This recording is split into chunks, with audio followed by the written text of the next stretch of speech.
Welcome back. If you've just joined us, you're watching the news at 10 live on Channels Television Lagos. A reminder of our top stories. President Buhari defends integrity of Nigeria and Nigerians abroad in the face of criminal allegations, insists a few culprits do not represent the identity of all Nigerians as he lures more foreign investors in Japan and Europe to the country. Angry Nigerian protesters stormed country's embassy in Pretoria to demand end to incessant killing of their countrymen and attacks on Nigerian businesses in South Africa. Economic and Financial Crimes Commission set to appeal court ruling acquitting aide to former President Goodluck Jonathan, Warikpamo Owe Dudafa, of alleged 1.6 billion naira in fraud charges. And extremely dangerous storm Hurricane Dorian heads towards the U.S. mainland. As fear heightens, it could be Category 4 by the time it gets there.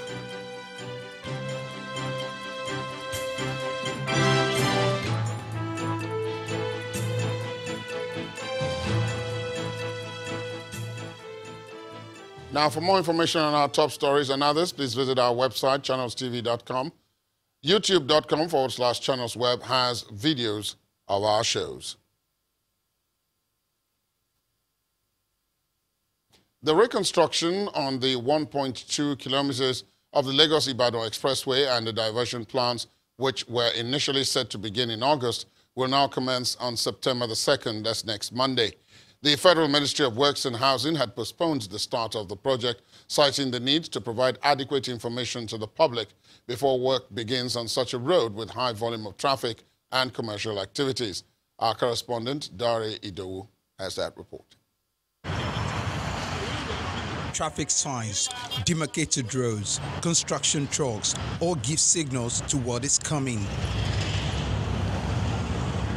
The work plan on this section of the road was reviewed less than 48 hours before the initial set date in August, and that necessitated a push in the commencement date.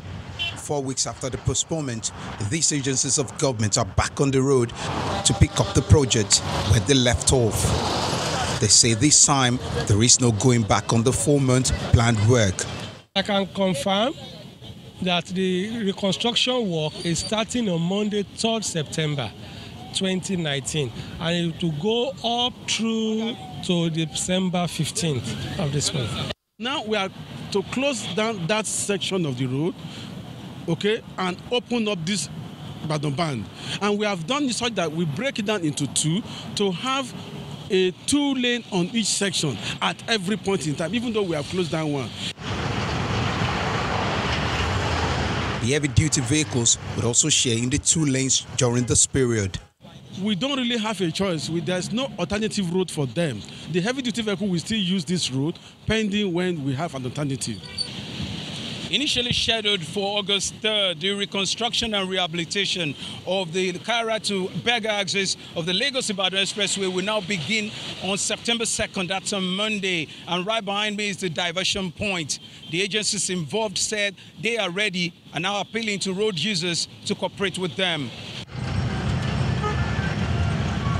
Without a diversion, this section is known for its regular traffic challenges, but the traffic management agencies say they are ready. All the preparations we have made before then are still very much in place. And of course, we have increased the tempo. On no condition must any commercial vehicle be allowed to pick passengers on the road. There are laybys, you need to move into that layby and pick your passenger. Any attempt to stay on the road, we are going to impound that vehicle. The planned construction work would narrow the carriageway, which would impair free-flowing traffic. In the coming days, road users will find out how effective traffic management will be on this road. Darido, Channels Television News. And from there, we're moving on to our Abuja studios, where Linda Akibe is standing by. Good evening, Linda. Good evening, Ladi. Welcome to Abuja.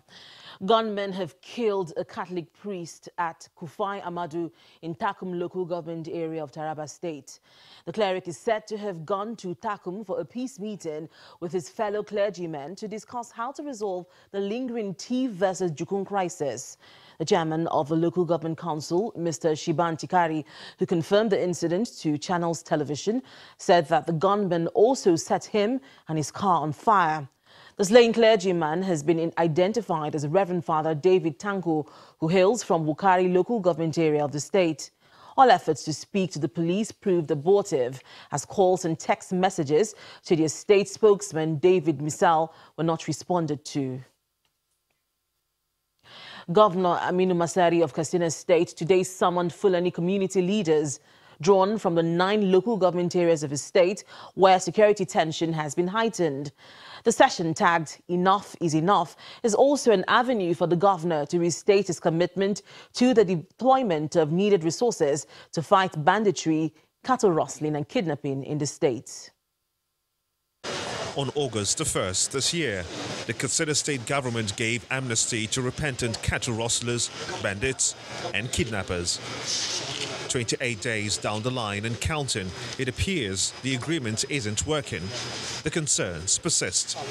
The state governor, Aminu Bello Masari, summons Fulani community leaders alongside their village and district heads drawn from local governments worst hit. For the governor, the strategy must change. I equally told the police, the army and the DSS that doing the right thing is very difficult, but everyone here can do otherwise. I swear with the Almighty Allah, if this unholy and dastard action is not stopped, we'll take action without respecting or caring whatever outcomes.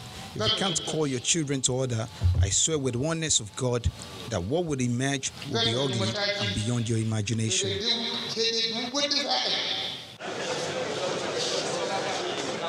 In the heart of this, the Emir of Katsina, Abdul Mumini Kabir Usman, makes a strong appeal to further contain the menace.